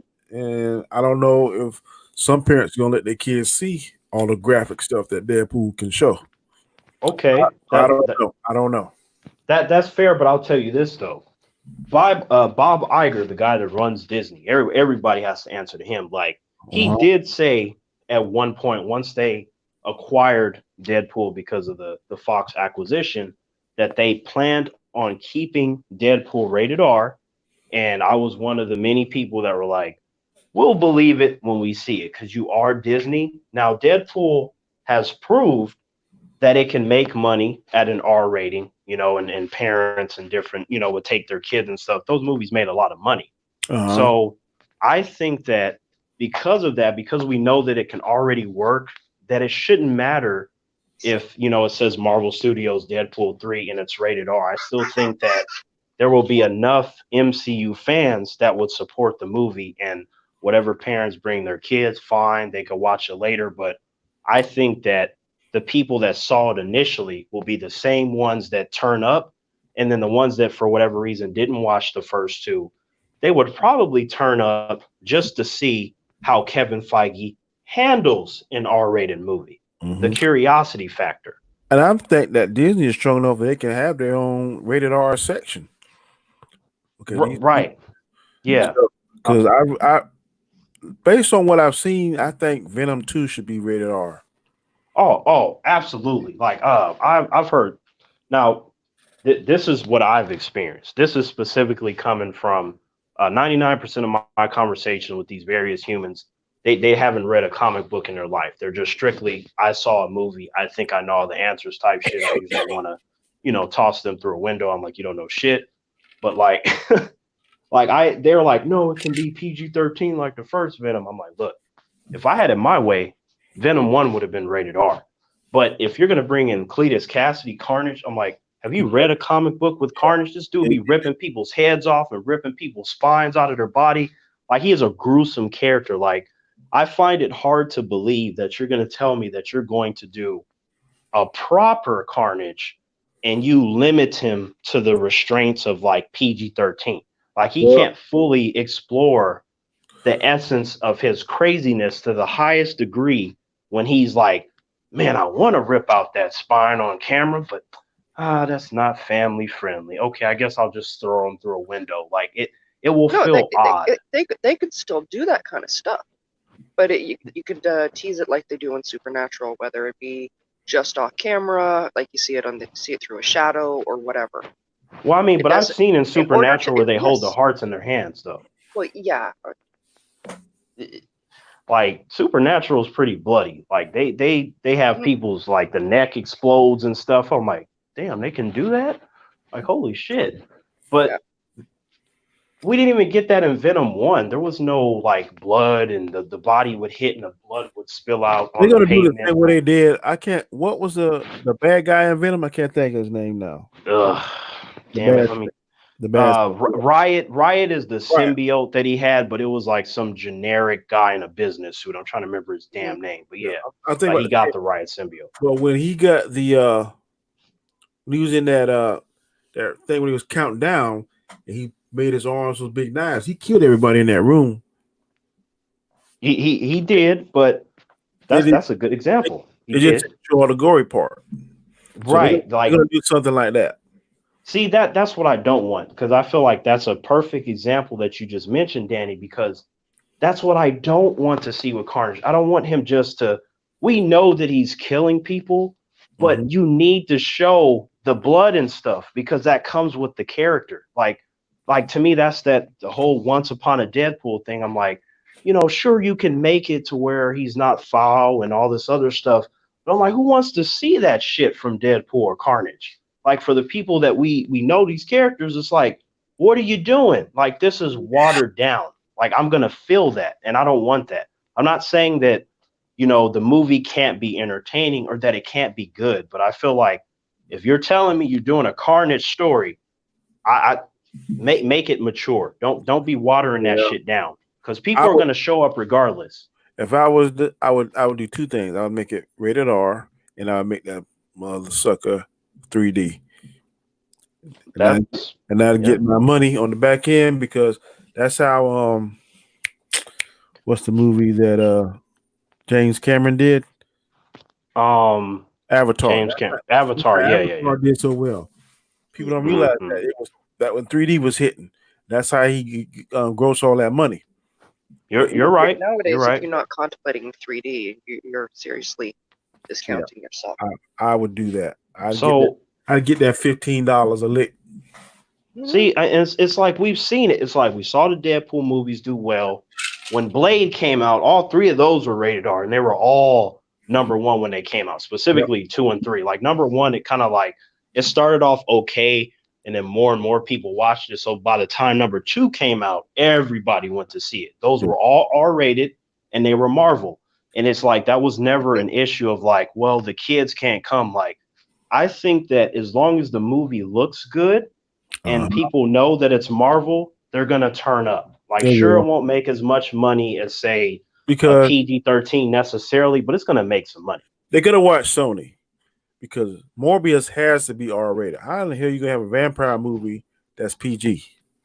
Oh, what a good question. Which brings us to Blade, Danny. You see, remember I was talking to you about Blade, how the millions of ideas that I have running through my mind. It's like if they even do half of that, they're gonna make bank. Just from the trailer, if they show half of the shit that I was talking about. But the thing is, like, some people are turned off. Like, some of my friends are like, man, I don't know, Terrence, like PG-13 Blade, man, that sounds kind of whack. And I'm like, it's a little bit off-putting. However, if they drop that trailer and it looks badass and it's not typical MCU-esque, which means they're making jokes every 2 seconds and it's like silly and shit. Like, as long as it's not like that, I think I would be okay. Like, because I ain't got no choice. If he's just like PG-13, I'm like, fuck. But depending on what you show me, I may be a little bit more on board, even though I would prefer that you make Blade rated R. I'm like, when he be cutting up the vampires and shit, like, there's stuff that happens in Blade stories to where PG-13, like I said, you be you would be watering it down. The average person is not going to know the difference. So that's probably why they think, well, since they make up most of the money, we can do whatever we want. I'm like, sure, I guess it's all about making money, but do you really want the fans of Blade being like, man, this is trash? Like, you didn't do anything right. Like, I don't think Kevin Feige wants to hear that, because that'd be bad. Like, why would he want to hear that? He wants to hear that, the fans, most of the fans like it, and the average person was able to get on board with it. He wants an overall like success thing. You're right.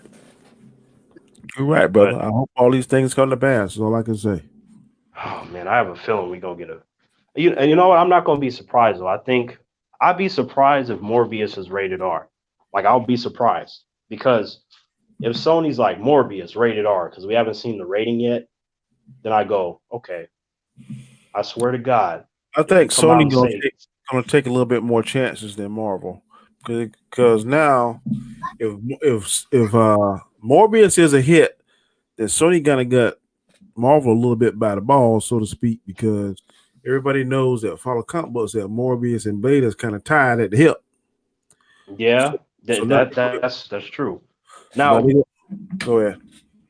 I was just gonna say that there is some wiggle room, because like, I mean, if Kevin Feige is smart, he will find a way to, talk to Sony about Blade and Morbius meeting and stuff like that, and Morbius making him even stronger by biting him. But there are comics to where Blade and Morbius do not interact. So Kevin Feige, being the master that he is, I think he can find a way around that. But I would prefer, like how you said, that they meet and we just get this all like connective tissue, and it's just amazing. Like, oh, it all connects.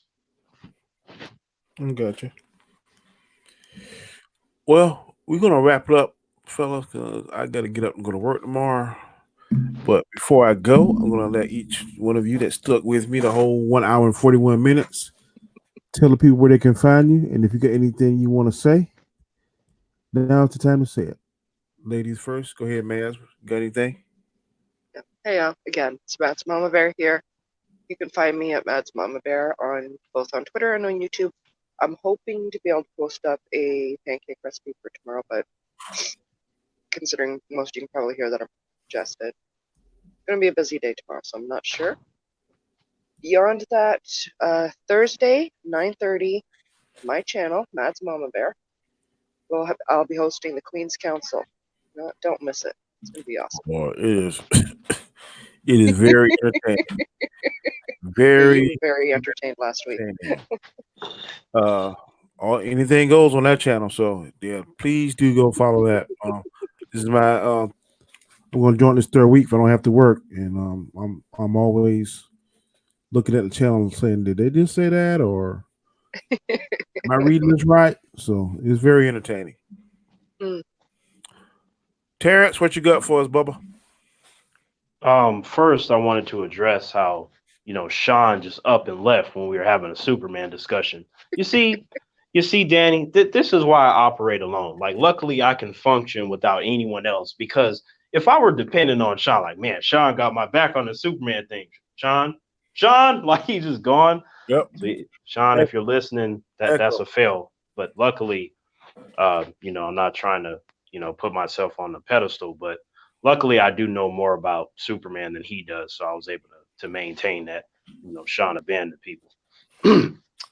But, I'm Terrence, and if you go over to the Tremaine Terrence channel, that's where you're going to find me. But, I think the most important thing is that, we have all these wholesome interactions, and, I have fun addressing everything that is thrown my direction. Because, without having fun, all this is one giant waste of time.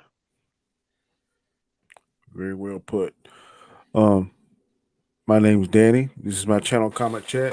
Every Monday night at 9 p.m. This is the chaotic conversation. I try to have conversation that's going to stimulate people, get us talking, because when you're tired of being at work and have all that pressure day to day, it's fun and it's exciting sometimes to just get away and talk about stuff that's important to us, but at the same time we realize that it's not real. But it's also it sparks good conversation. Because of the power of YouTube, I was able to meet Maz Mama Bear and Terrence, Chris, Robert Storms, Sean Stackhouse, Fatal J. List goes on and on and on. And I would not have been able to do that without this medium. So I'm very appreciative, first of all, to YouTube. I'm glad I meet everybody. They're good on here. I'm glad I have this format that I can talk to people. Everybody on the chat, I want to thank you. I appreciate your support. You will never know how much. My next goal is 1,500 subscribers by Father's Day, and that's June, the third Sunday in June. So that is my goal. If I can get that, I'll be very, very, very happy. But I can only do that with your help. I would go ahead. Oh no, go ahead. Thursday, I will be joining Maz Mama Bear on her channel and supporting her. If you get a chance, you need to go in there. She has 2, 3 other ladies that's on there. Man, they are a good group of ladies. Have fun, adult fun. Slightly. If you don't wanna, if you ain't I just say just come on there, you'll enjoy it. Terrence, we talk just about every day. Very knowledgeable guy. I've learned a lot from him. Please go and watch his channel because he is definitely funny. Try and pick out the ones about Captain Marvel, which is his favorite superhero of all time. Oh God! Wow, man! If you humans wanted to know for a long time how they can kill me, Danny, you almost accomplished that. So let me ask you this. I could ask you. There's nothing about that movie you like. Nothing. I'll say this. I appreciated the moments when Nick Fury made me laugh because he was so damn silly in that movie, like very un-Nick Fury like. But I mean, I don't know if I told you, Danny, but I wasn't playing. Like I was excited for that movie, not because of Captain Marvel specifically, because her comic books are a different level of awful. But I was like, man, it was so many things in there that my brain exploded with Marvel information. I was like, oh, the Skrulls, a young Nick Fury, Coulson, the Kree Supreme Intelligence, Monica Rambeau, Ronan the Accuser. I'm like, this might be one of the best MCU films. And then I watched it and I wanted to jump off a building for even thinking that was going to be the case. Cause I was so unfulfilled, Danny. Did you like Birds of Prey better? Oh, absolutely. I love Birds of Prey better because at least with Birds of Prey, number one, like to me, all those characters in that movie have better comic books than Captain Marvel. Like from a writing standpoint and just sheer accomplishments without really an entire roster of Marvel characters to boost some interest in the story. Just saying. Captain Marvel on her own is pretty boring. But so yeah, Birds of Prey, I was like, man, you got Harley Quinn, you got Black Canary, you got Huntress, you got Renee Montoya, you got Cassandra Cain, you got Zaz and Black Mask. I was like, I wonder how they're going to entertain me and what comic books they're going to make me think about while I'm watching this movie. With Captain Marvel, I went in with all the stuff I just said and I got nothing. I got absolutely nothing from it. I'm like, I don't hate the movie, but it didn't do anything. I'm like, the character literally was the whole movie. I don't have my memories. I'm going to fly around. Okay, now I'm on Earth. Okay, now I met the black man that's going to like not really do anything to help me the whole movie because I'm Captain Marvel, so I don't really need any assistance. And then Jan Rog, the guy that trained her, she beat him with one blast. And that's not even a joke. That's literally what happened. And she sent them away like a little bitch, Danny. And I was like, there was nothing in this movie threatening her because the Skrulls weren't even the Skrulls. Like the Beast Green guys that I read about in Marvel comic books that go from planet to planet killing people and are a big factor in Secret Wars and how they changed into different characters and they've killed superheroes because they managed to trick them, all that is gone because the Skrulls are nothing more than a bunch of characters that feel the need to hide. They can't really defend themselves. You got maybe some self-defense in like the main leader, but I was very underwhelmed with everything in that movie. I'm like, what did that character go through? What point in the movie was this character threatened? Like even in a Superman movie, like let's look at Man of Steel, right? He was threatened by 3 different Kryptonians, one of which was Zod. He caused him to doubt himself. He caused him to panic. Like all that was happening with Superman, who I just said a few moments ago is a really hack character. And if they can do that with him, you got someone like Captain Marvel that's laughable if you even put her in a conversation next to Superman. Somehow she managed to upstage him in terms of hackness in her own movie, and she didn't go through nothing. I never once felt like she's going to die or I should feel bad for her because she had it all under control. If your worst problem is that you don't have your memories, like, oh, boo-hoo, what the fuck? Like, that's your only problem. You know? Yeah. So like I said, I don't hate it, Danny, but it just, to me, it came across as a mediocre movie because there's no substance in it. It was just very silly, and it was a way for them to quickly shoehorn in a character because they saw the success of Wonder Woman, and they're like, damn, wait, so people like these female-led movies? I'm like, well, we've liked them for many decades. I mean, if I give you like Sarah Connor and Ripley from the Alien movie, Sigourney Weaver, and practically every single horror movie has a female lead and they survive and kill the monster at the end of the franchise like all the time. You know, the film Nikita and Dark Angel and Buffy the Vampire Slayer and Xena. You just have to do it right. Nobody said not to do it. Just don't make some forced shit that you're trying to shove down our throat and not really present us with a good character and a good story. I love badass women. Captain Marvel didn't come across to me as a badass. She was just someone that had powers that had no challenges whatsoever in her life. And I was just like, well, I guess I shouldn't be that surprised because the character is boring, but they could have did the movie in a way to where I went like, you know what, Danny? I don't like her comic books, but I like this movie. I think that's what's going to happen with Fantastic Four, Danny. Because I don't like Terrence, darling, you're rambling. Wait, can you hear me? Yes, you're rambling, sweetie. We can cover the rest of this in the green room. all right. Yeah. Terrence, I will talk to you tomorrow, Bubba. I appreciate it. Again, thanks for coming. And we will be back next Monday, same bat time, same bat channel. Peace. Later.